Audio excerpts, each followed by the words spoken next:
بسم الله الرحمن الرحيم الحمد لله رب العالمين وأصلي وأسلم على المبعوث رحمة للعالمين سيدنا وحبيبنا محمد وعلى آله وأصحابه ومن اهتدى بهديه واستنى بسنته إلى يوم الدين أما بعد.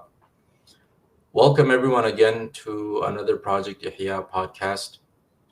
We pray that everyone is having a blessed and fruitful Ramadan. We also pray that Allah subhanahu wa ta'ala accepts all our worships in this holy month and alleviates the situation of our brothers and sisters suffering around the world and especially in Palestine. Ameen. Ameen. Today, alhamdulillah, once again, we're honored to have Ustad Mustafa Azzam grace us with his presence. Ustad, Sheikh, welcome to the podcast. Jazakallah khair for giving us the time. As many of our Honored to have me grace you with my presence. Huh? You forgot to put in there His Eminence. eminent. As many of you may know, Ustaz Mustafa Azzam is the founder of Rising Men, which is a Muslim men's club focusing on comprehensive masculine development within the Islamic framework. Ustaz Azzam has a degree from the University of Toronto in Middle Eastern Studies and Religion, and has studied extensively in the Muslim world under traditional ulama in places like Damascus, Yemen, and Jordan.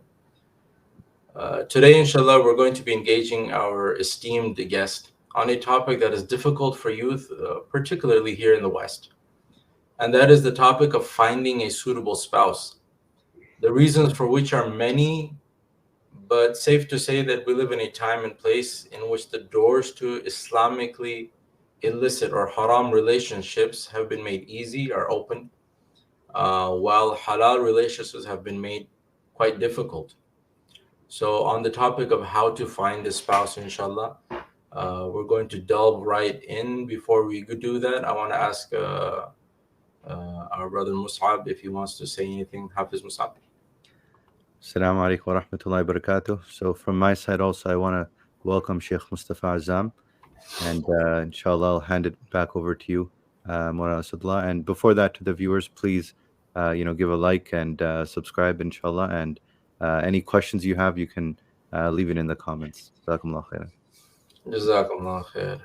Ustad, I think the first and most basic question that a lot of youth have here in the West when it comes to when they start thinking about marriage is like, what is first of all, let's talk about the ideal and then let's get more practical thereafter. So what would be the ideal way for a man to find a spouse, or the ideal way, the ideally Islamic way for a man or a woman to find a spouse? Or we can separate them, the ideal way for a man to find a spouse and the ideal way for a woman to find a spouse. Or even the ideal situation, for the man to be in, because that may not always be in his control or her control. It's a big question. I'll take a moment.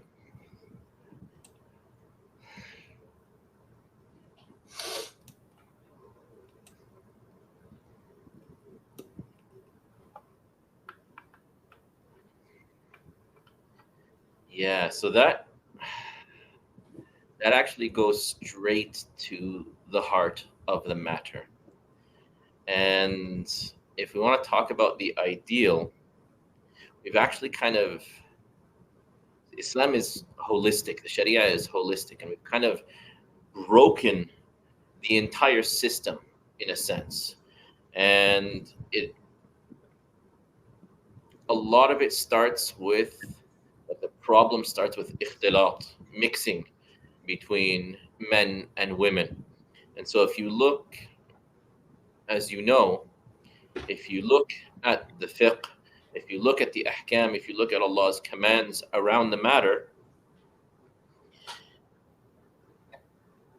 the ideal way is between the marriage contract, and thus the process leading up to the marriage contract is usually primarily between groom and guardian.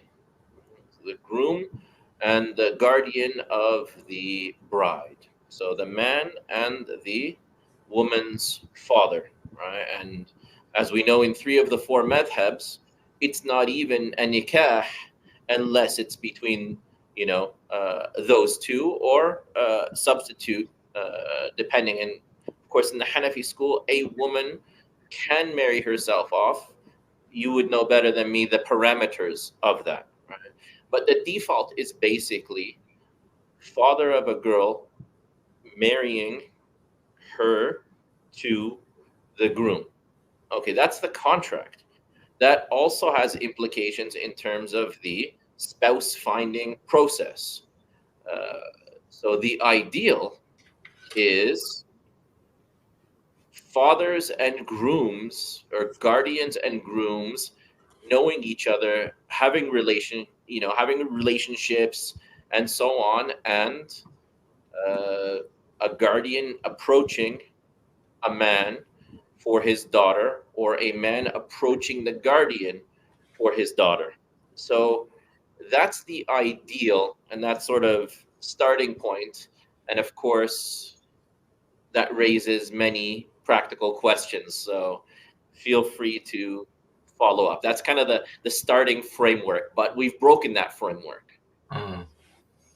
Yeah, a lot of times it happens that, for example, in a college setting, sometimes a guy he takes note of a Muslim girl, or in any setting. I wouldn't necessarily say college, but he does not know or does not have access to the guardian of the girl. So in a If situation where like that, how should he go about it? so, 2 points. The first is that's actually part of the breakage in the system, is the level of exposure that outsider men and outsider women have to each other, right? Mm. It's a tremendous amount of exposure, right? And then if you add social media, right, then there's also that Mm. much more exposure to each other, which doesn't actually fit the Islamic framework. It's not impossible for men and women to have some level of exposure to each other, but it's a very limited exposure, right? So the starting point, even just in a college setting, is already kind of damaged. But so many of us are in that setting, so let's work with that. So if that happens, a man, comes across a woman that he's interested in for marriage. He, the ideal is for him to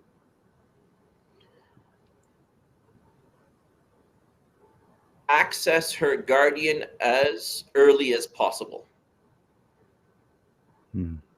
That's the key point. However long that takes, or however short that takes, he should be making it as short as possible, right? Mm. So there are some challenges with that which will come up, but that's the first point that I want to mention, is that he should be seeking out her father as early as possible. And so, in that, he would have to probably go up and talk to the girl, right? So, for a lot of conservatively minded people, I don't even like to say conservatively minded people, but for a lot of people who have been raised with, with the normal Islamic values, they would find that question in their mind, right? Like, is this even okay? So in theory, yes, it is. In practice, there are some challenges, right? Um, just kind of randomly going up to a young woman, right, as an outsider man, is poses some challenges. Uh,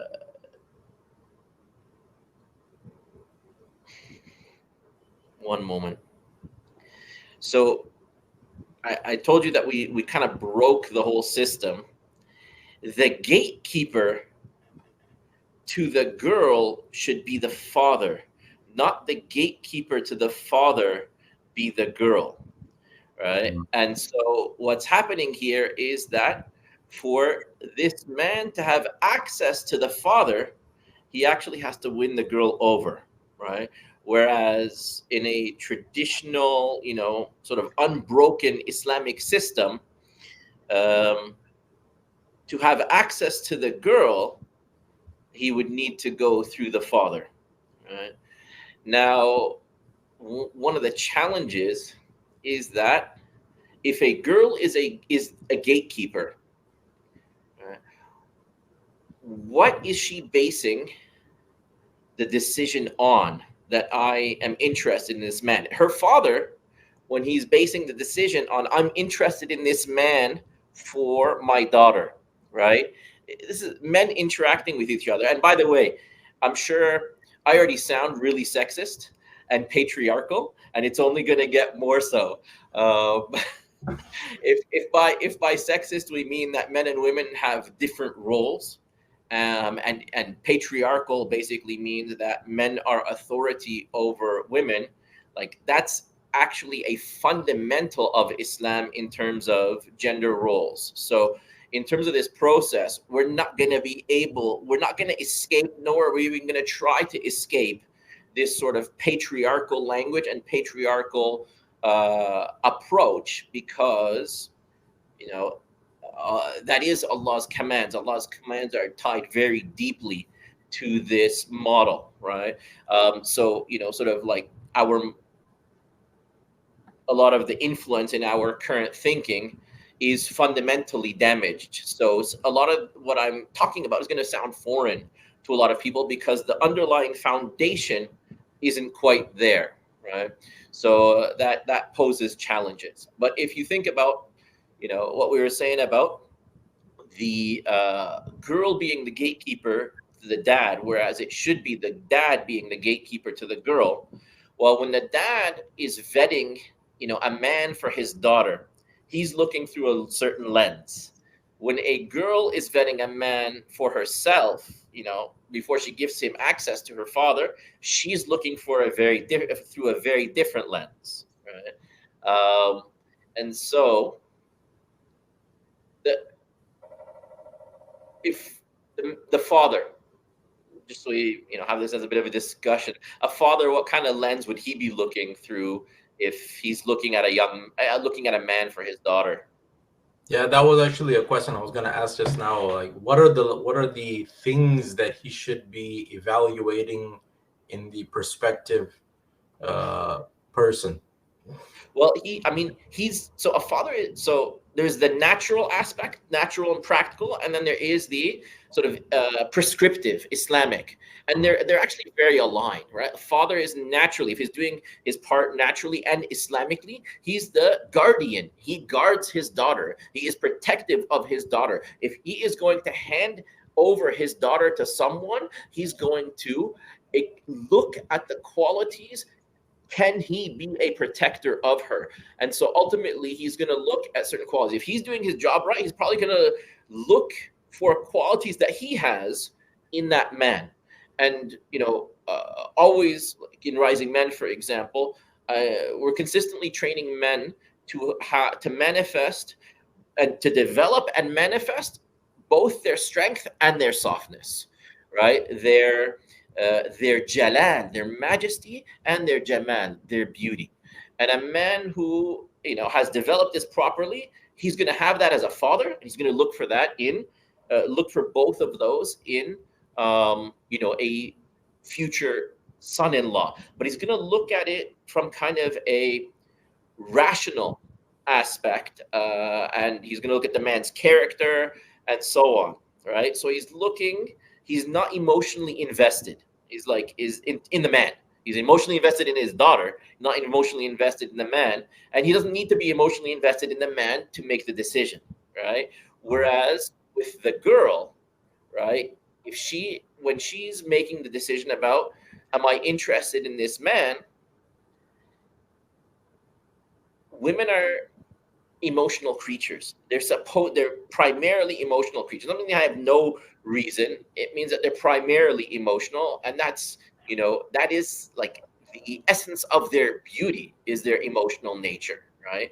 It brings out their nurturing, it brings out their feminine radiance, and so on. But it governs their decisions and it governs their behavior. So a father might be looking for, from a logical side, strength and softness in this man, but the girl would actually be primarily looking at how does he make me feel, and that raises problems, right? That raises, because you're not supposed to be giving her the feels, beforehand, right? Um, so Yeah, getting emotionally invested before any kind of evaluation is always a recipe for heartbreak and heartache. One question I had on this point was and mistakes. Yeah. one question I had on this point was when you mentioned groom and guardian. So in some cultures, the groom himself is also very protected, right? Where it's more like guardian, if you get what I'm saying. So it's almost like the groom has a wali as well, and that's how those cultures have developed. And sometimes it's so much so that the girl's guardian does not even talk to the groom. It just, in some instances, it can play out like this, like where the interaction between the guardian of the girl and the groom is very minimal, as opposed to his interaction with the father and mother of the groom. So what are your thoughts about this? And would you like to speak to So in terms of the legal ruling, right, the groom is the decision maker. He's the one that conducts the nikah, right? And he's the one that, of course, is taking the girl into his care. She's not going into the care of his father or his mother or the like. So, as a starting point, the groom is actually the one that the Sharia gives agency in the matter. Now, the groom can uh, give a level of tawkil, right, in the process. Even in the nikah itself, he can make somebody his proxy for it, and there's no problem in theory with that. Hmm. In practice, what we've seen is that he's never handed that agent in those cultures, right? In many cultures, he's never handed that agency to begin with, and so he's actually treated as a child, right? And if they were children, like, there are contracts where, those who have not reached puberty, there are contracts where the guardian is responsible for the child and makes the decisions for the child. Once somebody has come of age, a man has come of age, he's responsible for his own decisions, and he can make the decision to make someone his proxy. But what often happens is that he was never handed that agency by his parents, and he never took that agency from his parents. So he's actually still in this role, being treated like a little boy and acting like a little boy. And in practice, we've seen that a ton, where he actually remains, and it's reinforced in this process, he remains in the role of a child. You're going to be taking on a woman as her emir, right? That's a problem if you are still, in the mindset of a child without having taken on that agency and that responsibility. And I've seen it even in those cultures. They'll refer to that man who's marrying the girl, they'll refer to him as a boy. Right? I remember a brother that I worked with, like as a coaching client, he was there was an age difference between him and the girl, but the parents actually said to him, "You're a little too old for our daughter. You're basically a grown man. We're looking for a boy for her." I'm like, oh boy. And he was around 30, and they're looking for someone, in his 20s. In your 20s, you're not a boy. Maybe when you're 8, you're a boy, right? Shar'an. In the Shafi'i school, the latest you can become a man is 15. I think in the Hanafi school, the latest you can become a man is 18. Nobody is younger than that in this entire process, and they're still being treated like a boy. And now he has to take on a woman into his care and be responsible for her, and he still doesn't have the mindset. So in theory, there isn't a problem with the groom giving, the role of proxy to someone else, his father or whatever, or whomever. It could be a friend, right? But in practice, there are problems that arise in terms of him never taking that agency. There's another problem, is that when someone is acting on his behalf in those cultures, it's not the father. It's maybe father and mother, and it's very often the mother, right? Mm. The Sharan, and you can even see the wisdom, and practically, the mother is not the decision maker, right? Consulted, no problem, right? And so we've broken the whole system, right? From multiple angles. Why? And again, this is going to offend some people, but what am I supposed to do? I'm not the legislator. I'm just conveying it, right? We've broken the whole system by making women central to the process.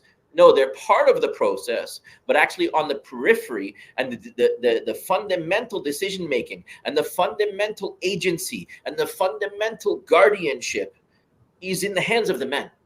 Right? So the moment you take that away, you break the whole system. So what about the line between where is the line between being dutiful to your parents, obeying your parents, and them actually impeding upon your rights? In this process, when should a man listen to his parents, and when should he kind of draw a line? That's a big question now. Mashallah. Lots of big questions. Because now we're introducing the sort of the fiqh and the rulings of obedience to parents. So the first thing, so however a man approaches his parents, whether in terms of rights or whatever, he is their junior. He is their subordinate. Right. So even when sort of setting boundaries or exploring decisions or whatever, you're doing so from below. So you got to do so with the utmost respect and reverence and so on. But he has to understand, right? If we're talking to men now, they have to understand that Allah, the legislator, has given them agency in this. So he should actually have that mindset as a starting point. Then when approaching his parents, right, address them as with the mindset that this is my decision. Now, can they instruct me in my decision? Yes, they can. Right? But it's still I'm the one with the agency in the matter. I have agency over my marriage. They have an agency over me. Right? So they don't have a direct agency over my marriage. It's an indirect, right? And so if he starts with that mindset, then even his word choice in how he addresses his parents will be with this understanding that this is actually my action, not their action, right? Now they have actions in instructing me, right? So that's a big question in terms of the parameters of obedience to parents. But the starting point should be that this nikah is his action, not their action. Mm-hmm. Yeah, because I think a lot of people, they may start to, feel like they are, by their parent, like their mom is usually saying, go, you have to marry this girl or should marry that girl. And then they're saying no. So they feel like they may be being disobedient to their mother or to their father in some cases.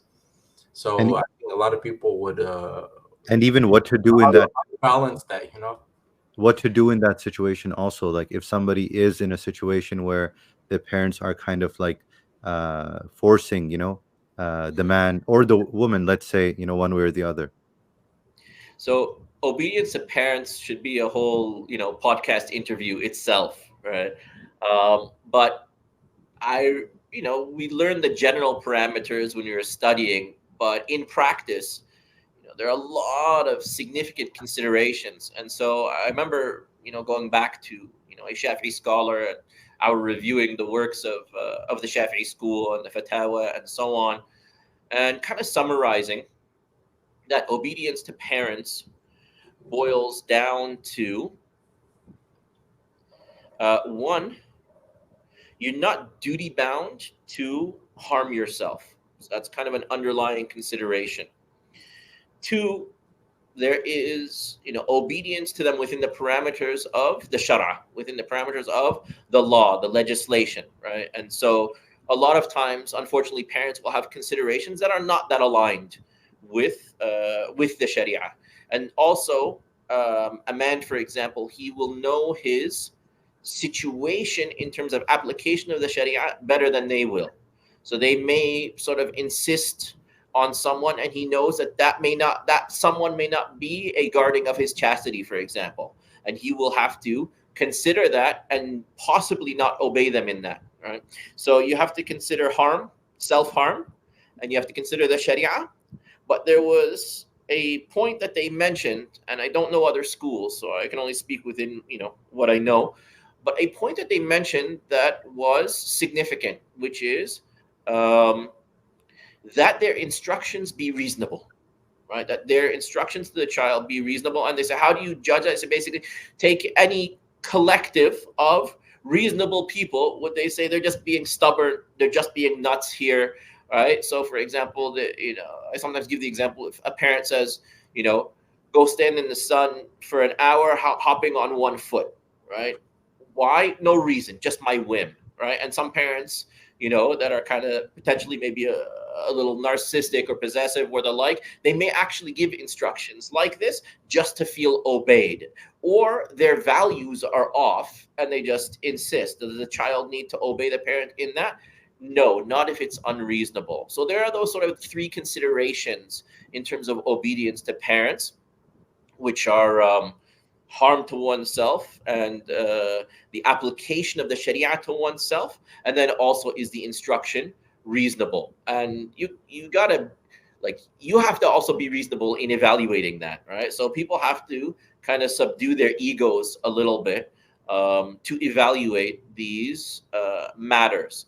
Now I'll add one final point, is that we have a capacity for influence. So even if I have to obey my parents, I can interact with my parents with wisdom to have a level of influence over their obedience to me. And that's something that's, people should learn influence, basically, right? So that you're not forced to disobey them by making them come around, right?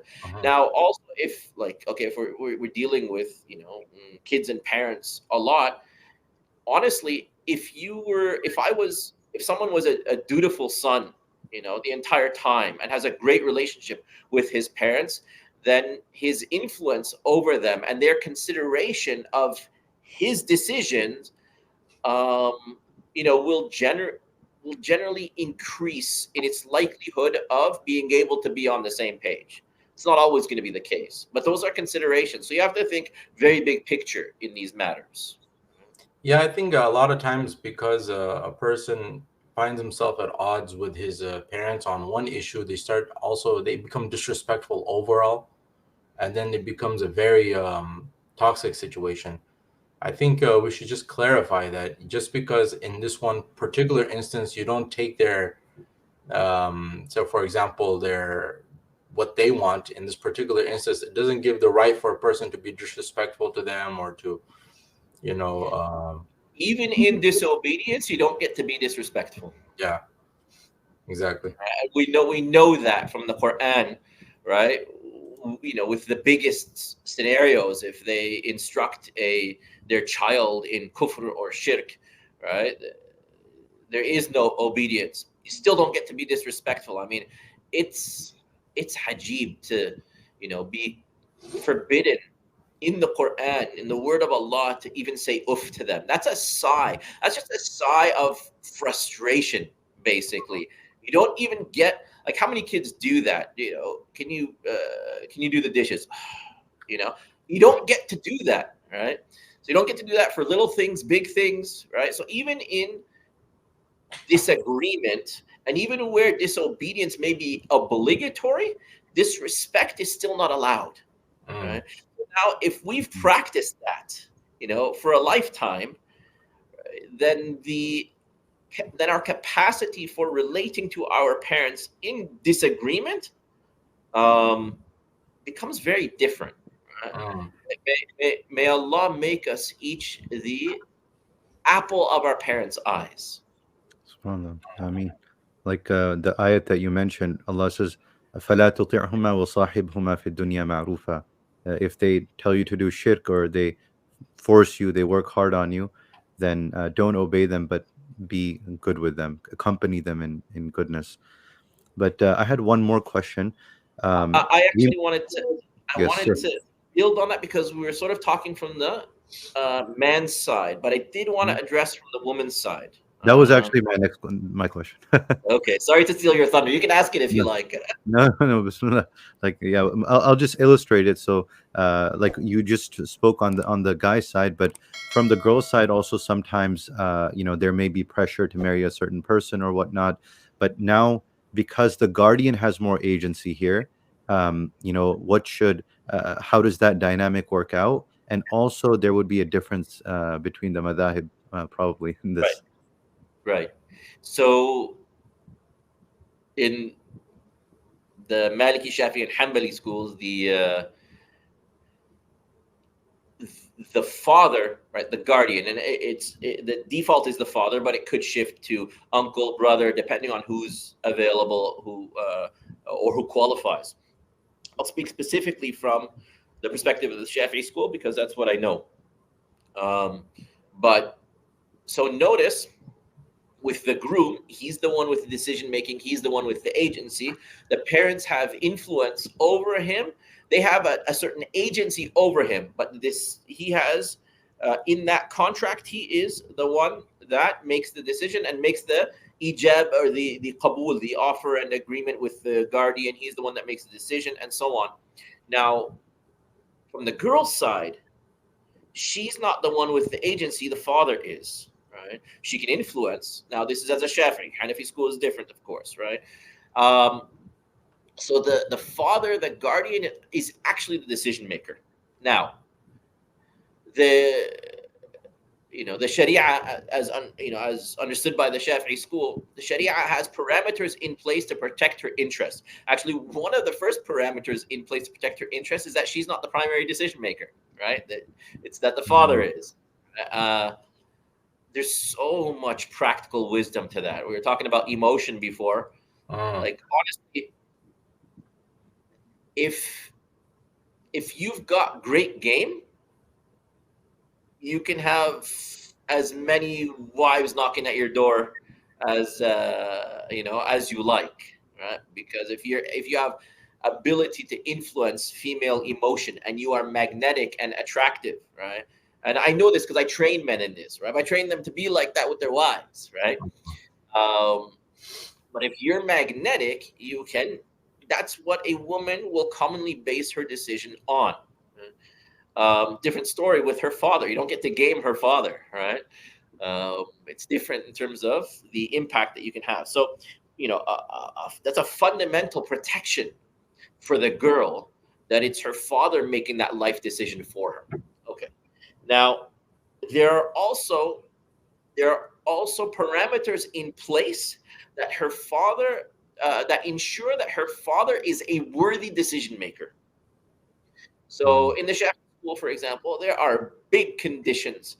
They revolve primarily around his deen and his aql, right? His Islam, his Islamic practice, and his intellect. So, a fasiq, someone corrupt, in the Shafi'i school automatically I know this is different in the Hanafi school, and of course the framework is different to begin with. He automatically disqualifies himself as a guardian. So basically, and a fasiq in the Sharia is someone corrupt, is someone that commits a felony, an Islamic felony, like skipping a prayer, for example, skipping one prayer, right? For example, or not paying zakah or whatever, or persisting in a misdemeanor, right? Committing a kabira or persisting in a saghira, right? A lesser sin. So, for example, a man who regularly shakes hand, touches the opposite sex, right? That would be a fasiq, right? A man who doesn't lower his gaze, but is kind of public about it. Well, and this is all judged according to the apparent. Whatever somebody does behind closed doors, he's ashamed of it, and he's repenting continuously and stuff like that. We don't even bother with that. We don't know about that. It's basically his public face that is evaluated. So if he commits, a felony or persists in a misdemeanor, he's as if non-existent as a guardian. Right? So that's to protect the girl. That clearly he can't even evaluate his own deen. So how is he to evaluate? He doesn't know what's in his own best interest. How is he to evaluate what's in his daughter's best interest? So he's actually as if non-existent. Right. So this is it. So it just goes to the next person. If she has an upright brother, then he becomes her guardian, or an upright uncle, and it shifts. Right. So a fasiq cannot be a guardian. That is protection for the girl. Right. So it's not just some tyrant. He gets to do whatever he wants, say whatever he wants. No, it's actually somebody who is a slave of Allah. Right. So we said his deen is fundamental criterion, and his aql. Right? That he is, a clear thinking person. So, for example, if he's just a random bigot, right? Then he's also going to disqualify himself. And so they actually talk about if he's just completely anid, if he's just completely stubborn and can't be reasoned with, even that will cause him to disqualify himself, and he'll be as if non-existent. So actually, in his sort of forcefulness, in his lack of reason, one might think, oh, that's going to put the girl in a difficult situation, that he's going to choose poorly for her. Actually, the fact that he would choose poorly for her disqualifies him. So then it would shift to the next person. Right? Then there's also another parameter that protects her, that even if he has excellent deen and excellent intellect, social considerations are taken into consideration. Social variables are taken into consideration, and that's in the Shafi'i school where kafa'a comes in. Suitable is compatibility. Right? So there are certain social considerations. If she's come from a good family and he's not, they can totally get married, but he can't marry his daughter to him, that one that does not meet social suitability, without approval, right? So if she's totally okay with it, no problem whatsoever. He might be a tremendous suitor for her, in terms of deen and so on, but social considerations are taken into consideration. And so these are all parameters that protect the girl's interest, given that the father is the one with agency over her. Right? So, yeah, these are a number of considerations, but he can disqualify himself if he's unfit. And the fitness primarily returns to his deen and his reasonableness, his intellect. So in the instance that he is deemed unfit, right, as a guardian, then what happens? Yeah, it's great. So so they have a hierarchy of close male relatives, right? So it shifts to the next one. So let's say you have many families where they've only got like one practicing man in there, for example, right? Or a family of maybe Ahl Bid'ah, right? Her family's Shia, for example, and she only got one, brother who's Sunni, for example. They'll disqualify themselves because of their bid'ah in their deen. Right? Or she's a new Muslim, for example. We'll come to it. Yeah. Okay. So, Okay. yeah, that'll be an example that will be similar to the last. So there's a hierarchy, and it goes from this guy. I don't remember the exact hierarchy. It starts with the father, grandfather, it's going to go to brother, uncle, so on. That hierarchy, or those guardians, that list of guardians, may be exhausted. She may not have anyone that qualifies. If she has no one that qualifies, then it moves to the qadi. It moves to the Islamic judge. It moves to the Islamic government or governance acts as her guardian. Okay. Then what if there is not that? There's no qadi, there's no Islamic governance like in the West, for example. Then in the Shafi'i school, it shifts to they say you can have a muhakkam. A muhakkam is an appointee, and we've faced many scenarios like this. Because if you have one practicing girl and the entire family is not practicing, she has no guardian. Or if you have a convert girl, and she has no Muslim close male relatives, she has no guardian. Okay, it shifts to the government. It shifts to the qadi, the judge, the courts, that can act on her behalf, that can represent her. If there isn't that, then it can shift to an appointee, a muhakkam, somebody where tahkim takes place, appointing takes place. Now, what's interesting is that she's not the only one that appoints the muhakkam. It's actually her and the groom appoint the muhakkam. Right? So he's not like just a mere wakil for her, but actually her and the groom, they appoint the muhakkam, and the muhakkam has to meet certain criteria. The basic criterion is that he has to be adl, he has to be upright. So basically, like your proper local alim can now, when everything else is exhausted, can act on her behalf. But he has to be appointed by her and the groom. And then he now represents her in the nikah contract. Now, that's all in the nikah itself. But we were, prior to that, talking about the exploratory process, right? The spouse finding. And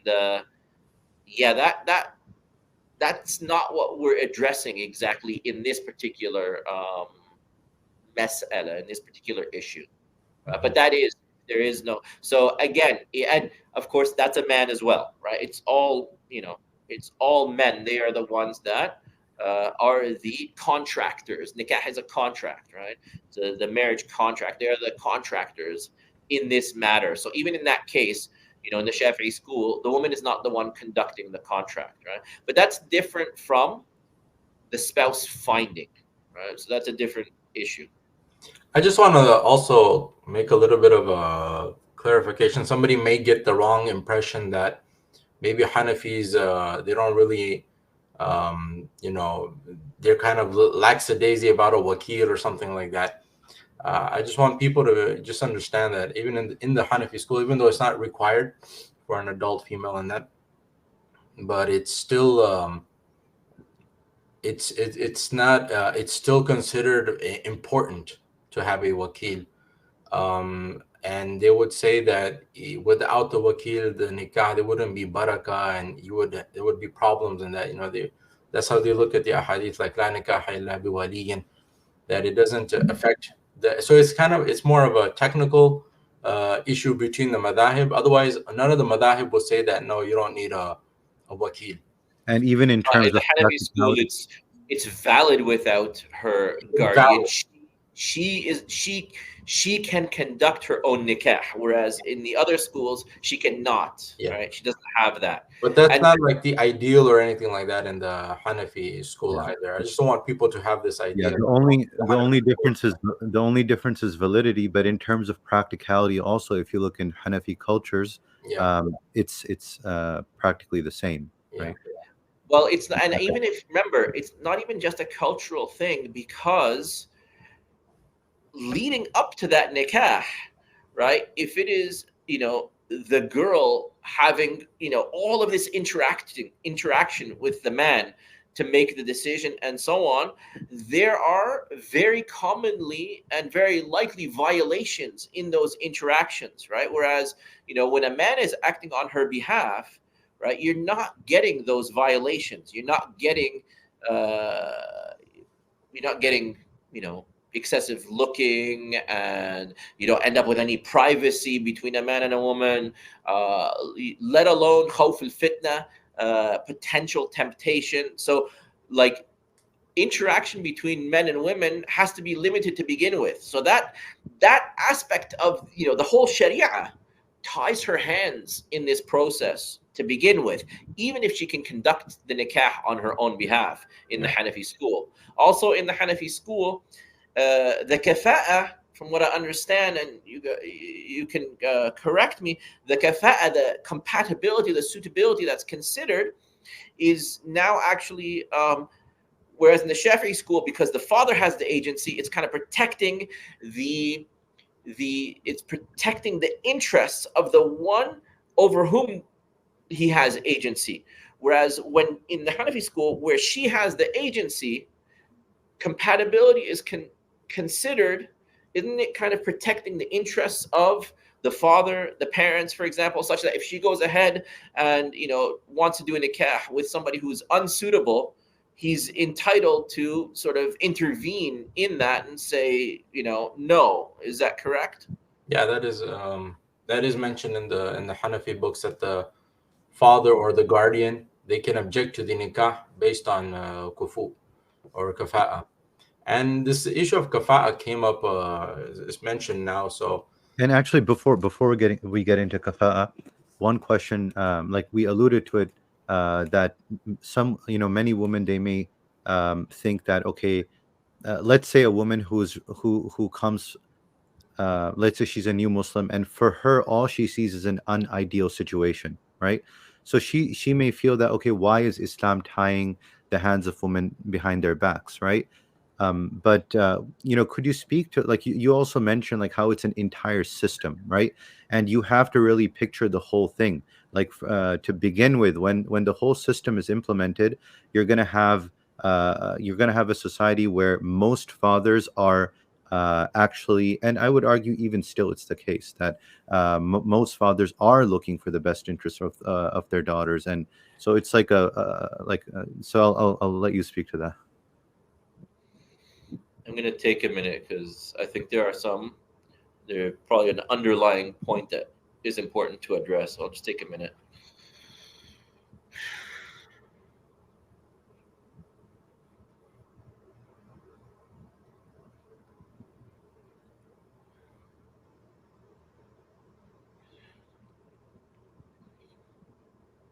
So you mentioned the expression where someone's hands are tied. It's a good expression. And our starting point as Muslims Islam means surrender, submission. Our starting point actually needs to be surrender. Um, this is hard for Westerners, even Western Muslims, because if you look at the starting point of Islamic values, it is Islam, taslim, it is surrender, it is ubudiyya, it is slavehood. If you look at the starting point of Western values, modern Western values, it is freedom, it is agency. Right? So if you look at, anything they consider a violation, it doesn't actually have to do with any sort of violation toward God or God's commands. It has to do with taking away agency from the individual. That is their starting point. That's not our starting point, right? We are very okay with our hands being tied. If our master tied our hands, we put our face down and we prostrate to our master in gratitude. We are slaves, right? So that has to actually be our starting point. And there will be occasions. So there will be occasions where, as slaves, we have certain freedom in this world. And there are tons of occasions where we have tons of restrictions in this world. This is not our world. This is a bridge. We're just passing. This is not our home. We're headed home, right? And we're headed home, as slaves. Now that can be hard for a new Muslim who's coming from a fundamental starting point of agency and freedom to step into now surrender and submission and captivity. And so if you look, when we are talking about, children with parents, Allah has commanded a level of subjugation upon children to their parents. Similarly, a level between a woman and her guardian, or a woman and her husband after she gets married, right? And if it were the other, it's an important aqidah point. If Allah had commanded the other way around, that women had authority, that Islam was a matriarchy, we would surrender with a smile on our face, inshallah, because that is the commands of our master. Right? So none of this discussion actually has much meaning to begin with, unless we're building on the starting point of surrender, right? And so our hands are tied, our necks are tied. We are slaves, and the freedom of the slave is in surrender, right? The freedom of the slave is in accepting that he's a slave. If he doesn't, he'll actually find himself feeling, bound and tied his entire life, and he'll be fighting against it. So he'll feel like his entire life is, a resentful prison. Whereas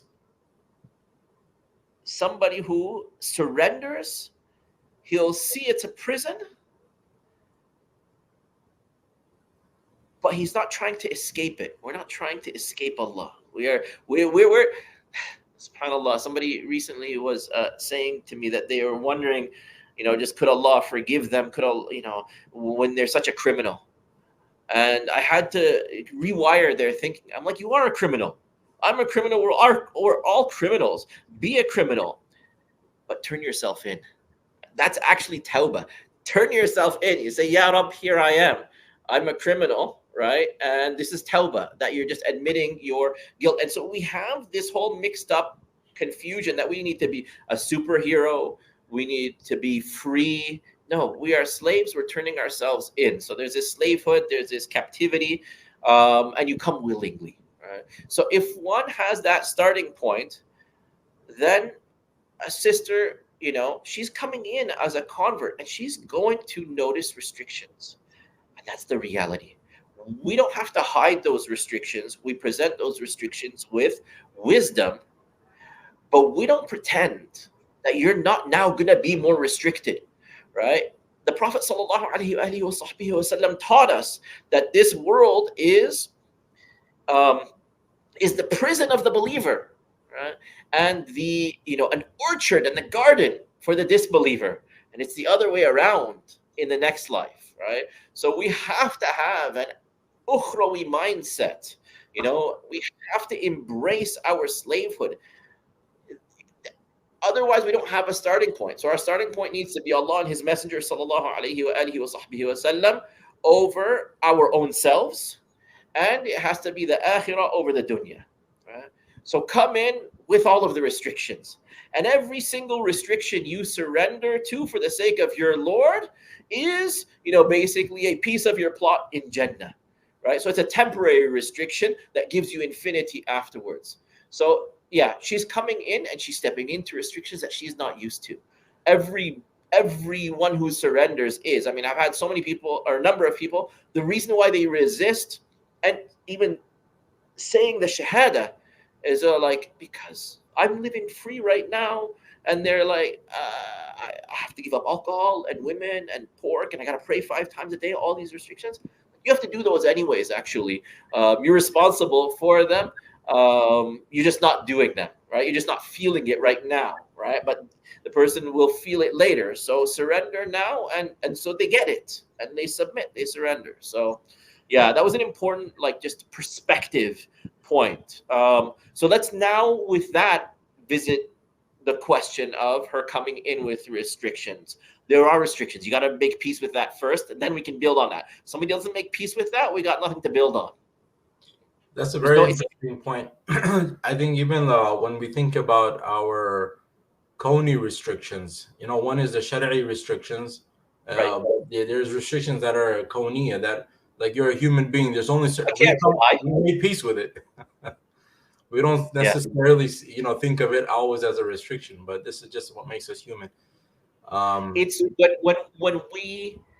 There's an important aspect to the psyche here, and I remember learning it in a lot of, from my own personal growth teachers, where you feel you have options, right? But if you decide you don't have that option, you don't feel imprisoned anymore, right? That's why and your psyche becomes focused, right? That's why you might get a general of a leader of an army, for example, when they get to land on and they're about to go into battle, they've got their boats behind them, they burn all of the boats, right? Or you literally burn your bridges behind you, so you eliminate from your psyche the option that you have, some other way to go, right? And then you just channel. So, when you were talking about county restrictions, right, in life, right, in so many aspects of life, if I'm 5'7", I don't spend my life,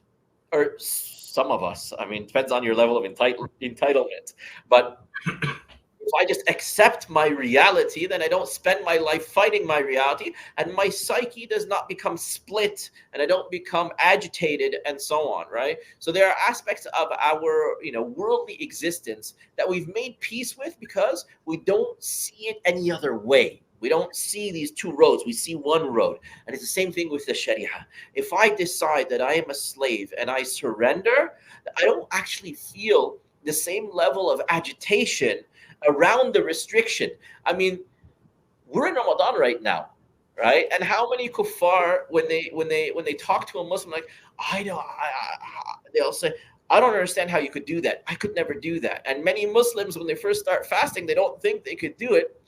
But once, like, how often a fard fast is easier than a nafil fast? Sometimes even when the day is longer for a fard fast, because you've eliminated the other option from your psyche, right? So I think the reason is a lot of people, some people, they view this Sharia as like some sort of life coach rules, like some life coach is giving you rules, and that's why. But when, like, for fasting, we know this is from Allah subhanahu Sorry, wa when ta'ala. you say that as life coach rules, i.e., it's kind of a guideline, an optional guideline. Yeah, right? Exactly. Yeah. Of course, you're going to be conflicted. Right? Of course, it's going to be that much harder, right? You're not going to be single-minded about it. Please go ahead. Continue what you're. No, and the Koni, the Koni restrictions, like, meaning, like, I guess, like physical restrictions. Right. In reality, like both of you beautifully elucidated, if we just make the Shari restrictions, we just like wire ourselves such that they are Koni restrictions. Almost like we just accept them as the reality, as chains that we are in. Just the way I cannot fly, I'm 5'6", I cannot be 6 foot.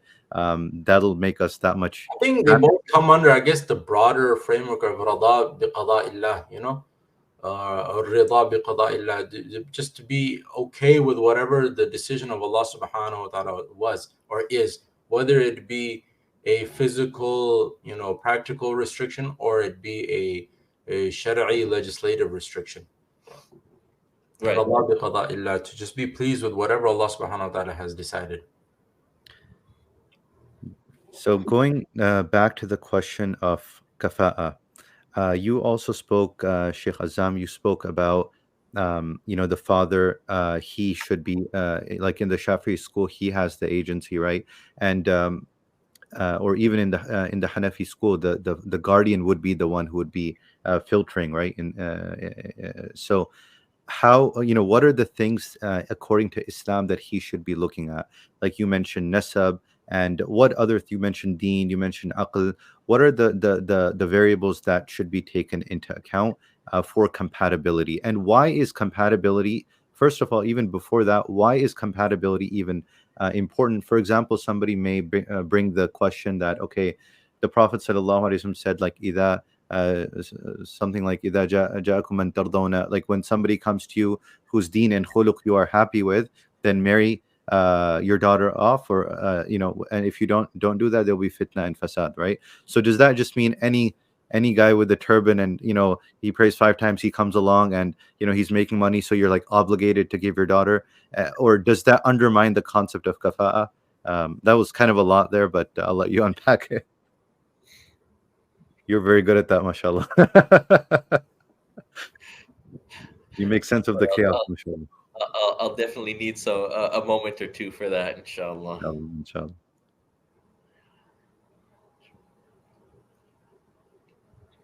So I think in your presentation of the question, there might have been a bit of a fallacy of equivocation, where you're kind of using the same term in more than one meaning, right? So kafa'a, when we talk about it, it's specifically a social suitability, social compatibility that is considered. I hadn't mentioned. Oh yeah, just is considered to protect sort of the worldly interests of the girl, or in the Hanafi school, to an extent, the parents, for example. Now, that's not what people are usually talking about when they say compatibility, right? So if you talk about like primary compatibility, you're going to look at, worldview and deen and character and personality and so on. These are not actually kafa'a, right? Kafa'a is like this secondary category in terms of limiting almost what can be forced on someone. You don't have to consider those social considerations. In many cases, it might be superior to not consider those social considerations. So let's say a father, now he finds somebody who is suitable for his daughter in terms of his deen and so on.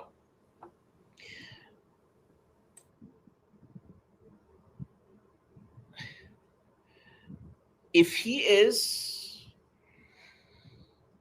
reckless and is not like, he finds somebody with good deen and good character, but he's not from the right village that they wanted, right? Then it would be blameworthy of him to turn that man away, right? Because now he's not having the best interests of his daughter. He's probably not having her best interest at heart. He's probably having image at heart, right? And this happens all the time. Now, let's say he finds somebody that is suitable in deen and character and so on, but he doesn't meet one of those categories of social suitability, right? Like social status. We'll just give that as a simple example. Social status, she's from a higher status family. And when we speak about this in terms of Westerners, there's a somewhat of a level playing field in the West. Western values, modern values often have different considerations in what they consider, higher social status. It might not be family, but more so money is a big one. What's interesting, the Shafis, I don't know about others, but they mention that finances, whether a man is rich or not, is not a consideration in social status. It's an interesting perspective because money comes and goes. The same person that's rich one day is poor the next, and vice versa, right? But in any case, let's say he finds someone, and that man is not of the same social status as the girl and her family. He chooses that groom. Now, he can't force the girl if she says, I want somebody of my social status. Why is that considered? Right? What's the wisdom in that? The wisdom in that is that we're living for the akhirah, but we're living in this world for the next. So we do consider a level of worldly peace, equilibrium, facilitation, right? Now, if she says, you're absolutely right, that guy is the best guy for me, I don't care his social status, right? Then there's absolutely no problem with him marrying that groom, that prospect, to his daughter. In fact, it would likely be meritorious to do so, right? So kafa'a is not that kind of social suitability is not a fundamental consideration. It is just a what's the word? It's just a parameter. What's that? Guardrails, maybe. That's exactly the word I was looking for. Was guardrail, right? I was doing the gesture, I'm like, what's the word? Right? I was getting stuck. But that's exactly it. It's a guardrail to protect the interests of, the dunyawi interests of family members, certain limited dunyawi interests. So to facilitate, a dunyawi peace, right? But it's not the fundamental consideration, and people shouldn't take it as the fundamental consideration. And that's why, our wisdom in our being told, if you find someone suitable in his deen and character, he's pleasing to you in his deen and character, and you turn him away, you're going to get all kinds of problems, right? And we see this all the time, right? Making, as Maulana Asad said, making, illicit relationships easy, right? A person, like, people do that by making illicit relationships difficult, right? So yeah, if you find somebody good, like, marry them off, and do it young too. Sorry, go ahead. Following up on your example where you mentioned, the person has good deen, he has good khuluq, but he's from a different village, right? He's not from the village you wanted, right? So what about if he's from a totally different culture? Could culture be taken into consideration if the wali feels that the difference in culture could basically mess up that equilibrium and cause problems, maybe between families and so on and so forth? And this is actually a big, this happens a lot in the West because it's a melting pot, and kind of the new generation, sometimes they share, like they share a culture, which is like the American Canadian culture, but the parents, they still are more a culture to their previous culture. Yeah. It's important to recognize that, like, practically speaking, you're not obligated to marry any particular individual. And so if somebody comes, who seems like a good choice, even if he seems like a good choice, you're still not obligated to marry that person, right? We're given choice around this, and it's not it doesn't become wajib, right? But if somebody makes it a pattern that, turning away good suitors, then you're going to get a pattern of fasad, but there is no obligation. So you have choice about any particular suitor. And even considering the girl, she might not find the guy appealing. That's okay, right? She's not obligated to marry a guy she doesn't find appealing, right? But one just has to be careful about the patterns of how we evaluate things, right?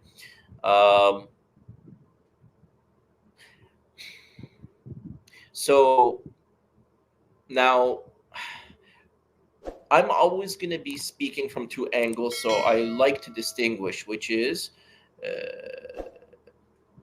practical and prescriptive. As I mentioned, we're living for the next life. We're living in this world for the next world. So we do consider this world, right? And we do consider outcomes in this world. And so, even actually, here's a good example. Imam Ghazali, right, in his Ihya, he has Kitab al-Nikah, and it's translated. Everybody considering marriage, I think, should read it, because it shows you our Islamic values. But he talks about, the requirements for, legal validity, right? He also goes into requirements for happiness. So he's talking about ukhrawi considerations. That's the foundation. That is the focus. But he's also talking about dunyawi considerations. He talks about, conditions for happiness. And we consider those, right? You're not obligated to be miserable because a pious man came along, right? So those are some, there are practical considerations as well. And differences in worldview are relevant, right? Differences in personality are relevant, and they should, on a practical level, they should be considered. Now, on a prescriptive level, in terms of deen, if, we have to back up in terms of what are our objectives with nikah, right? There are many niyas that people can have, but one of the fundamental ones is to protect your chastity, to be in for people to be in halal sexual relationships, right? If the relationship is not working and there is no connection between the spouses, then it may very well fall apart. It may fall apart while staying together, or it may terminate, and that doesn't protect anyone's chastity, right? So there are practical considerations to achieve the prescriptive. There are dunyawi considerations to achieve the akhirah, and those are not dismissed. Subhanallah, that's beautiful. you also spoke about nasab, right? Like lineage, a good family. And what is a good family? What to what extent is nasab considered? For example, we read in the books of fiqh in Babul Kafa'a that Quraysh, for example, they have a higher nasab. Banu Hashim, they have a higher nasab. Is that limited for them? Is that like ta'abbudi, or is it something which is like, is there an illah which can be, is it just a family with higher honor, higher status, a better reputation? What is higher nasab? Yeah, this gets to a deeper question about, bigotry or racism or something like that. People will often think on those lines when they hear about this topic. That's why I think we thought this would be a good question to kind of address, I guess. And like on one side, people say in, or Allah says, "Inna akramakum indallahi atqakum," and on the other side. So how are these two reconciled?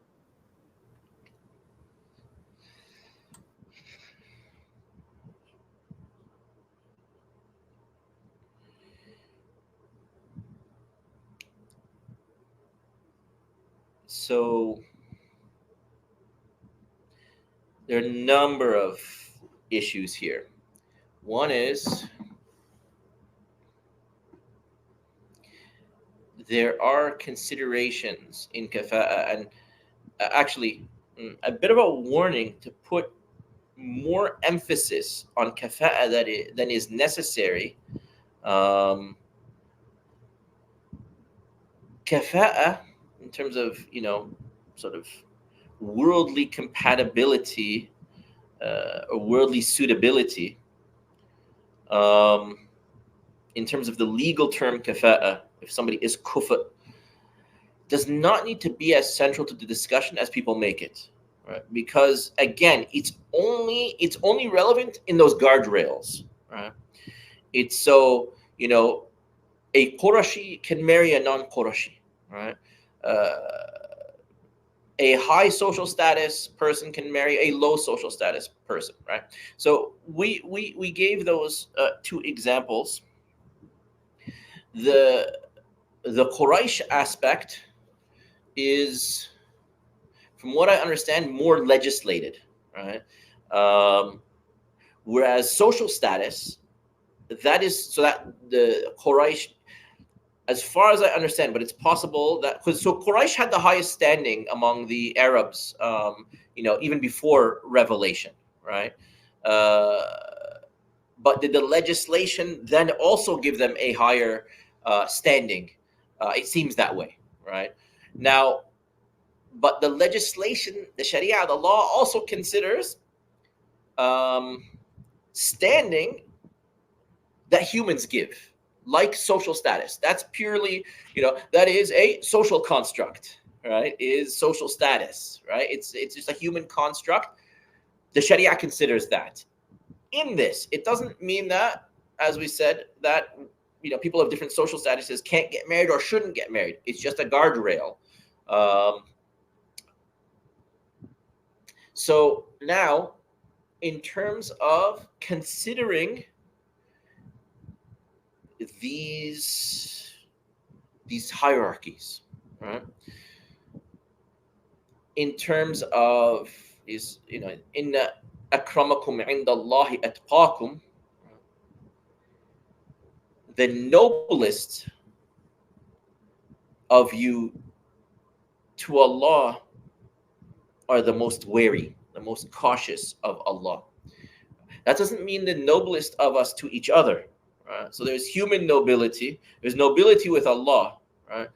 Which it just, considers your relationship with Allah and His Messenger, sallallahu alaihi wa sahbihi wa sallam.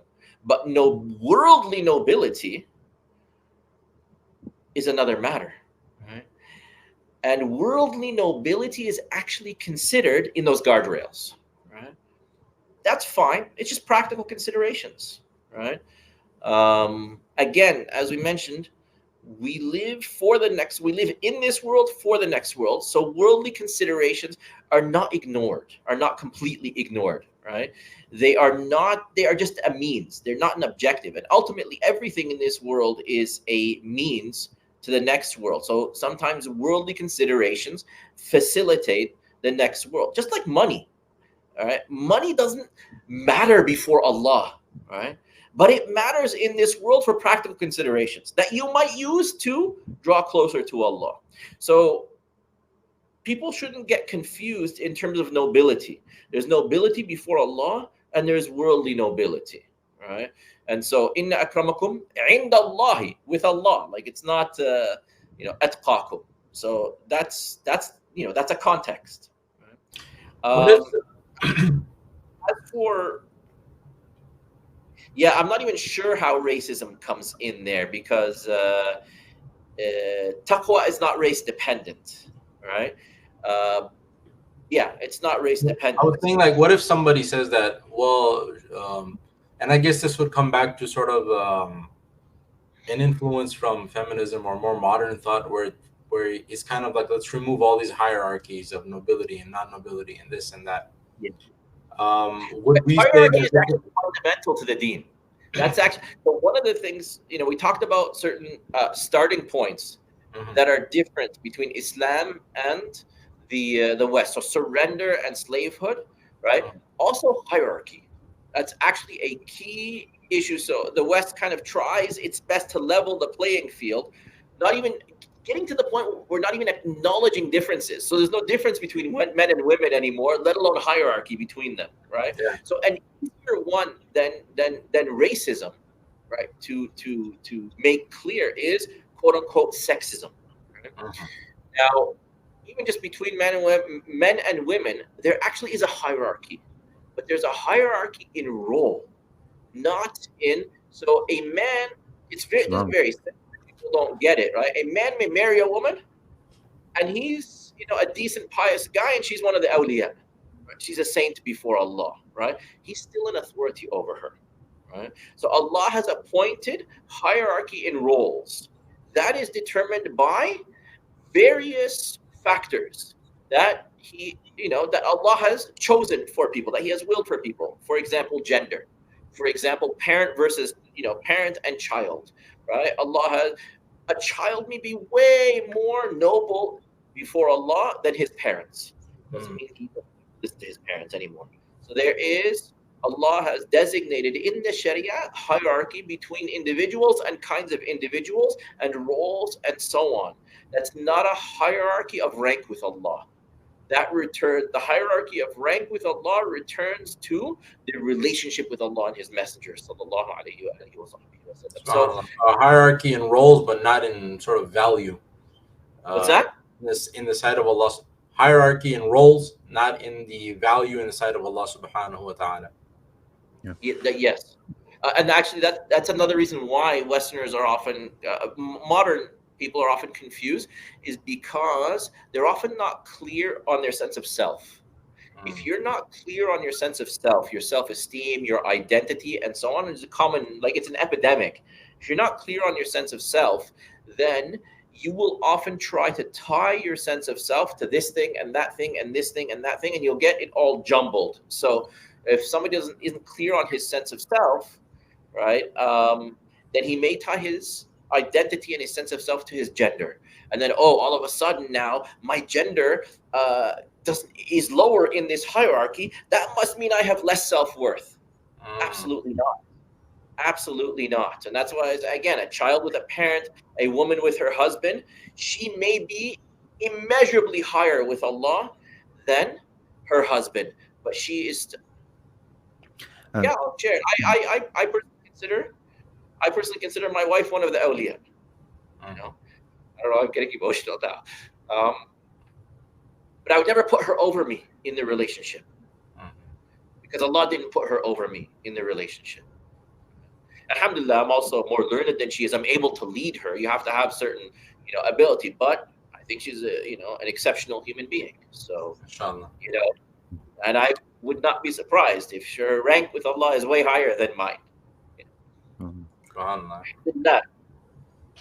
Sheikh Mustafa, I remember one time one non-Muslim, he mentioned as an objection to Islam, that hey, you're saying that, okay, for example, Hindus, they have a caste system, but Islam also has a caste system, and this is where he brought out, like, he said that they have, like, okay, there's sayyids, and then there's, like, he had sayyids and non-sayyids, or like Banu Hashim and non-Banu Hashim.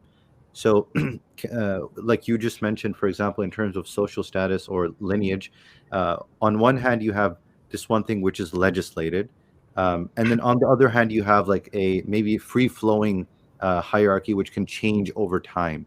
Um, is that the right way to put it, or and what would you say to that objection?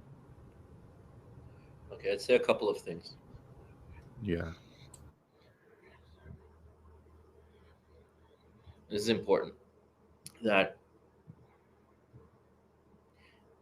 non-Muslims can object to all kinds of Islamic values because they don't have the same foundation, which is that surrender to Allah and His Messenger, sallallahu alaihi wasallam, that submission to Allah.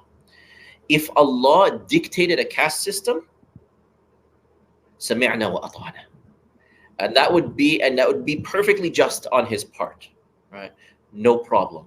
Alhamdulillah, He has not, right? But so one of the things that we often get wrong, I find, in dealing with non-Muslims is trying to convince them that our values are aligned with their values. They're not, right? And we don't need to convince them that they are. What do we need to convince them of? That Muhammad Rasulullah sallallahu alayhi wa sahbihi wa sallam, right? That he was truthful in his claim to messengerhood, and build that relationship with the Prophet sallallahu alayhi wa sahbihi wa sallam in recognizing his truthfulness. And then whatever comes from him, we surrender to, we submit to. Now, it just so happens that in terms of nobility before Allah, the Sharia of Sayyidina Muhammad sallallahu alaihi wasallam tied it to our actions. And so that's nice. It gave us agency in that. So even if, a Sayyid has a rank above us from an angle, right? That does not dictate our that does not fully dictate our rank, such that a non-Sayyid versus a Sayyid, right? And I don't even like to give this example, because if we actually understand, every merit comes from connection to the Prophet sallallahu alaihi wasallam. It's almost as if merit is in these concentric circles around the Prophet sallallahu alaihi wasallam, and the tighter your circle, the closer you are to him. He's the focal point. The closer you are to him, the greater your merit. Now, there are many ways to have merit. There are many kinds of connection to the Prophet sallallahu alaihi wasallam. The most fundamental one is testifying to him. Right? That's actually a line of infinity. Right? That's an infinite line barrier that is testifying to Rasulullah sallallahu alaihi wasallam. So I don't like giving this example because of our love and reverence for the Prophet sallallahu alaihi wasallam. But let's say somebody testified to him and they're a non-Sayyid, and then you have a Sayyid, who descendant of the Prophet sallallahu alaihi wasallam. I'm not even going to give the example, right? But the person who testifies has an infinitely higher rank, so it doesn't matter. The Prophet sallallahu alaihi wasallam taught us that if somebody doesn't testify to him, doesn't believe in Allah and His Messenger sallallahu alaihi wasallam, there's nothing that anyone can do for that person. So we have immense agency in our rank with that dividing line, that infinite dividing line. And then in our movement of those concentric circles, which are increased connection to the Prophet sallallahu alaihi wasallam, we have tons of choice and will and agency in that through our actions and through our ittiba', right? Through our following the Prophet sallallahu alaihi wasallam. But the reality is that there will be some things that we have no agency over, right? The Sahaba, we don't get to be Sahaba, right? In our Aqidah, it's mentioned that the least of the Sahaba is greater than Imam Abdul Qadir al-Jilani, rahimahullah, radiallahu anhu. simply because of their suhbah with Muhammad Rasulullah sallallahu alaihi wasallam. They're called companions because of their companionship. There is no action that we can do that raises us to their rank. Now, remember what we said about the dividing line.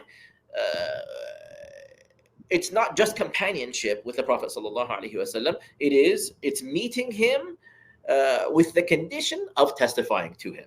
Right. So again, we have immense agency in so much, but there are some things that we have no agency over. Allah just chose that. ذَلِكَ فَضْلُ اللَّهِ يُؤْتِيهِ مَنْ يَشَاءُ. Right? And what you said about Maulana Asad, what you said about, rida, rida with Allah's will, contentment with His will, contentment with His commands. Right? When we're talking about the Sharia, it's contentment with His commands.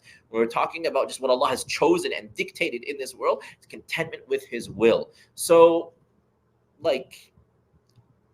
we don't have a caste system, but Allah may choose to bless someone in a way that He didn't choose to bless someone else, like the Sahaba, for example. Right? That's just fadl. That's just a gift from Allah, and we accept that. So, yeah, I don't know if that answers the question, but yeah, subhanallah. And the word fadl is really it's the right word, and like Allah subhanahu wa ta'ala uses it many times in the Quran. Like Sulaiman alayhi salam, he says, هذا من فضل ربي ليبلوني أشكر أم أكفر. And what you mentioned about the Sahaba, there's no equal opportunity to be a Sahabi. There's no equal opportunity to be a prophet. We couldn't have become a prophet it wasn't of our choosing. So there's we didn't even choose to be created. Subhanallah. You reminded me of something. Can you recite the verse again, please? Yeah, so Sulaiman alayhi salatu wasalam, he said, هذا من فضل ربي ليبلوني أأشكر أم أكفر. Okay. To test me, whether am I grateful, subhanallah, or do I reject? Or am I an ingrate, right? And if you look at the mindset, every single one of us has countless examples of fadl sent our way, right? And there will always be someone else who has a fadl that we don't have. And even if you look, you mentioned about, you can't become a prophet, for example, right? The ulama mentioned that's wahbi, that's gifted, right?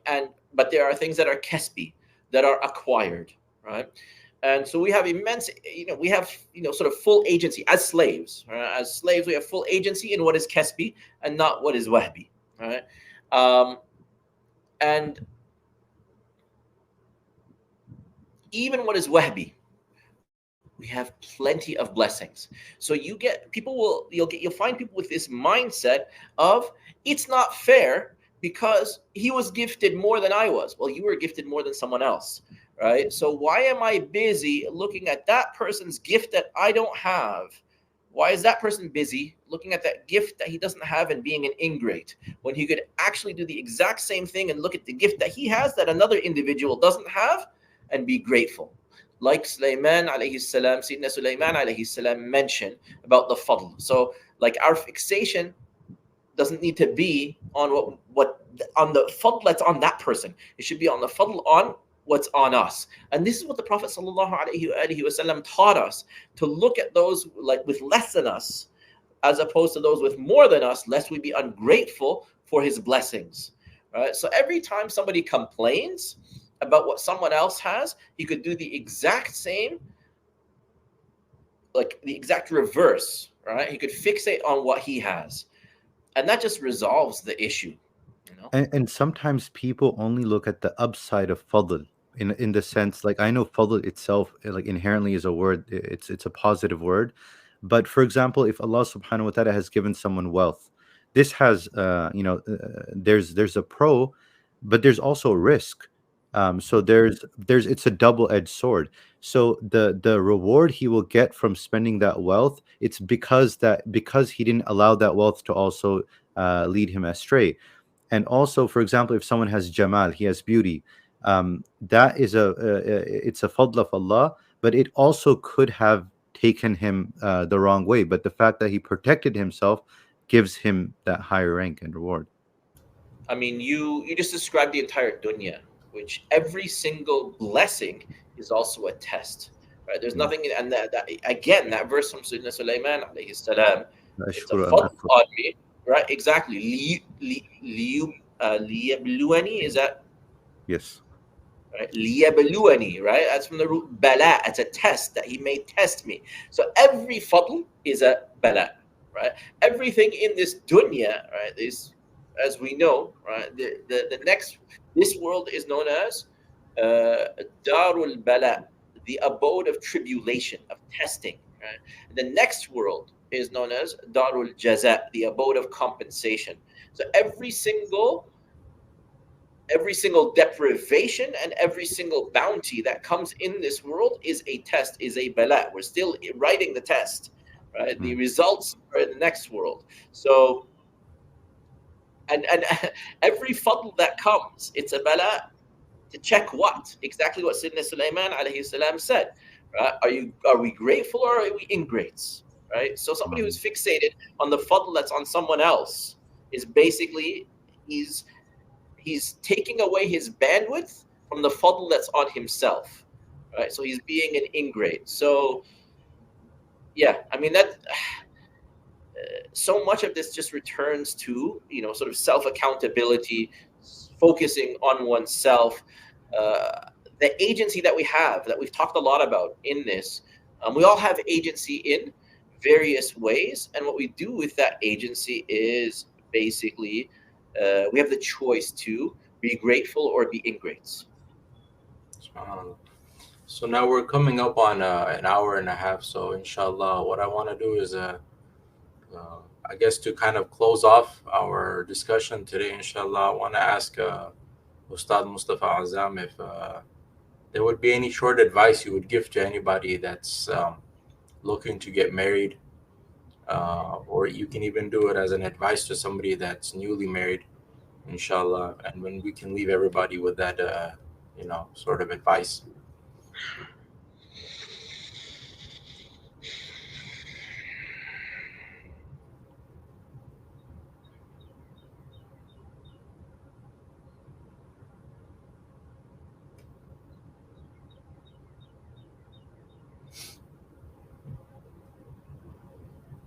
May I give two advices? Sure, of course. Inshallah. So the first is for us to change our perspective, that to look farther down the horizon to the akhirah and see everything that we're doing just as a means to Allah. So in terms of getting married, we often get fixated taking marriage as an end in itself. It's a means to Allah. And also recognizing that our way of getting married, our way of finding a spouse, right? Everything has already been decreed and decided by Allah. And so why do we even take any steps? Because He commanded us to take steps, take means in drawing closer to Him. So we need to sort of realign our focus to turn all of it into obedience and not seeing marriage and getting married as an end. And even in our journey of finding a spouse, to recognize that the actions we're taking to finding a spouse are just means. They don't have any causal relationship in reality. Allah is the cause of everything. He created you, me, and the actions we take. And it's already been decided who we're going to marry. And so we take those means, but we let go. We let go of the attachment, and we attach ourselves to taking those means simply as an act of obedience to Allah. Right? So that's the first advice. The second advice, I actually just want to read an advice to a brother asked me, I'm getting married soon. This was some years back. I'm getting married soon. What would you advise me? And so I wrote him a little advice, and I ended up posting it. I think people have benefited from it, and I think it's good to share. So do you mind if I read that? Yes, please. Inshallah. Please, yes. So it's entitled Advice to a Friend Getting Married. This is to the men specifically. But it starts with the men, as you can see. A patriarchy means that we're actually supposed to be leading them in goodness, not just controlling them. So this is an advice to the men because it starts with the men. Advice to a friend getting married: when you marry a woman, she is sacrificing her old life to build a new one with you. So make sure what you are giving her is far greater than what she is sacrificing. Give up busying your thoughts with what you can get and busy them with what you can give. Give without expectation, and you will get everything and more. Remember that women were made beloved to Rasulullah sallallahu alaihi wa alihi wa sahbihi wasallam, and nothing is made beloved to him except that it is tremendous. So beware of mistreating what Allah and His Messenger sallallahu alaihi wa alihi wa sahbihi wasallam deem tremendous. Remember that Allah has given you a leadership and authority in your marriage, and every man of wisdom knows that leadership and authority are a responsibility before they are a privilege. They are a call to service. So serve well. Serve fully. Serve with an open heart. Perhaps the greatest thing you can give a woman is to love her wholeheartedly, fiercely, fearlessly. Love makes you vulnerable, and vulnerability takes courage. So love with the ferocity of a lion. Love your woman like only a man can. Recognize that one of the many beauties of women is the strength of their emotion. And remember that the nature of emotion is to be in motion. So when her emotions are in motion, like a kite dancing in strong winds, she needs you to be her tether, to ground her, to be her man. Love with strength, love with tenderness. The secret to being a man, the man that your woman needs you to be, is to have softness in your strength, strength in your softness. Anyone who looks at the best of creation, sallallahu alaihi wa alihi wa sahbihi wa sallam, will see this. As it was said about him, من رآه بديهة هابه ومن خالقه معرفة أحبه. Whoever saw him suddenly was awestruck by him, and whoever spent time with him getting to know him fell in love with him. So be a man who inspires awe through his strength, courage, and integrity, and who inspires love through his tenderness, mercy, and giving. Be Muhammadan, and you will do just fine, inshallah. MashaAllah, Jazakumullah khair for those absolutely beautiful advices. Inshallah. And if somebody wants to connect with you, Sheikh Mustafa, how can they, like, if they want to benefit from you? I know you have your Rising Men Club, so maybe you can mention about that as well. Maulana Asad, I think you were about to say something. Did we interrupt you? And then I'll No. I was just going to say Jazakumullah khair, and I was going to actually tell everyone to visit your website. So if it comes from you, I think it'll be. Yeah, I mean, how can people benefit from me? I'm actually a pretty private person, so I don't even have a website that's of me, but I do have my Facebook profile, and people can reach out to me through private message or connect with me on Facebook. But then also in this service that I'm trying to do for men is risingmen.com, which is masculine development for Muslim men, personal growth, character development for Muslim men. So they can go to risingmen.com, but they can also always just reach out to me and connect with me personally, inshallah. Jazakumullah khair. With that, we encourage everyone, inshallah, to visit Sheikh Mustafa Azzam's Facebook page, and also those who are interested in the Muslim Men's Club, risingmen.com, do sign up for that as well, inshallah. And we look forward to having Ustad Mustafa Azzam with us on future podcasts as well. We want to thank him for giving us his valuable time, and may Allah subhanahu wa ta'ala accept it from him and accept from us as well, and keep us in your dua as we ask everyone, inshallah. It's the month of Ramadan, the month of dua and Quran, so we encourage everyone to do both, especially the ummah at this time needs the dua. And inshallah, also like and subscribe to this video, like the video, subscribe to the channel, inshallah, and also share amongst your friends so more people can benefit from the advices and the discussion that was just had. Jazakumullah khairan wa salaamu alaikum wa rahmatullahi wa barakatuh. Wa alaikum assalam wa rahmatullahi wa barakatuh. I just want to qualify something, say something briefly, because something didn't quite feel right coming from me. and that is that.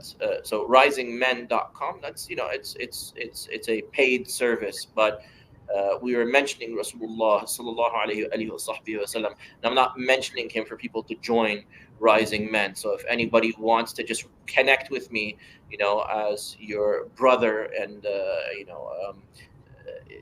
that we can mention Rasulullah sallallahu alaihi wasallam together and benefit from each other. Please do that. This is not a plug for my paid service or something like that. That'll come, inshallah. I'm not worried about that. But if somebody wants to reach out to me, and we learn about Allah and His Messenger sallallahu alaihi wasallam together, don't hesitate and don't feel that you need to join Rising Men for that. We don't want to taint our mention of the Prophet sallallahu alaihi wasallam and try to use his mention as leverage for income. So, Jazakumullah khair. Clarification. Jazakumullah khair. And may Allah subhanahu wa ta'ala accept it. And I would personally encourage men, if they can, or that they should actually join Rising Men. And I encourage everyone, inshallah, to interact and to take benefit from all of the advices of Ustad Mustafa Azzam from his public profile, inshallah. Jazakumullah khair. And I mean, everyone to make dua for me and us, inshallah, and the ummah of Allah sallallahu alayhi wa sallam. Speaking of which, will you close us with a little more dua, inshallah? Please, I'd love to hear some more dua. Mustafa, you want to make the dua? Or? Inshallah, either Sheikh Mustafa or yourself, inshallah. I think Sheikh Mustafa, since you are visiting guest, you're in the city of... I'm not a person of very articulate dua, so I usually prefer that someone else, and inshallah I'll give a very heartfelt ameen. Bismillah ar-Rahman ar-Rahim, alhamdulillahi rabbil alameen, wassalatu wassalamu ala sayyidina Muhammadin wa ala alihi wa ashabihi wa ala alihi wa ashabihi ajma'in.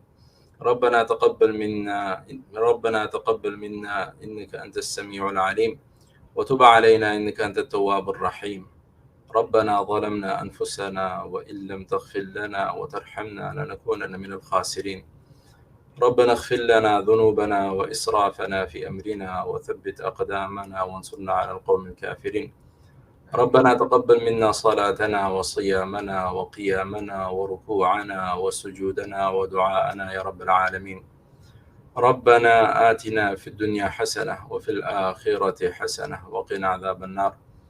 اللهم إنا نسألك من الخير كله عاجله وآجله ما علمنا منه وما لم نعلم، ونعوذ بك من الشر كله عاجله وآجله ما علمنا منه وما لم نعلم، ونسألك من خير ما سألك منه نبيك وحبيبك محمد صلى الله عليه وسلم، ونعوذ بك من شر ما استعاذك منه نبيك وحبيبك محمد صلى الله عليه وسلم، وأنت المستعان وعليك البلاغ ولا حول ولا قوة إلا بالله العلي العظيم. اللهم إنا نعوذ بك من زوال نعمتك وتحول عافيتك وفجاءة نقمتك وجميع سخطك. اللهم إنا نعوذ بك من جهد البلاء ودرك الشقاء وسوء القضاء وشماتة الأعداء. اللهم إنا نسألك العفو والعافية والمعافاة الدائمة في الدين والدنيا والآخرة. ربنا آتنا في الدنيا حسنة وفي الآخرة حسنة وقنا عذاب النار. اللهم أيد الإسلام والمسلمين. اللهم انصر الإسلام والمسلمين. اللهم انصر المسلمين في فلسطين. اللهم انصر المجاهدين في كل مكان. اللهم اشف مرضانا ومرضى المسلمين. اللهم ارحم موتانا وموتى المسلمين. اللهم اقض حاجاتنا وحاجات المسلمين. ربنا لا تجعلنا فتنة للقوم الظالمين ونجنا برحمتك من القوم الكافرين. وصلى الله تعالى على خير خلقه محمد وعلى آله وصحبه أجمعين برحمتك يا أرحم الراحمين. ربنا هب لنا من أزواجنا وذرياتنا قرة أعين وجعلنا للمتقين إماما. آمين آمين. جزاكم الله خير. Barakallah fikum, Sheikh, for joining us, and we hope to see you in the future many more times, inshallah. Jazakumullah khair. And So yeah, thank you for having me. I feel we have much to talk about, inshallah. I feel like we just barely scratched the surface. Alhamdulillah. Barakallahu feekum. Thank you for having me again. Jazakumullah. جزاكم الله خير والسلام عليكم.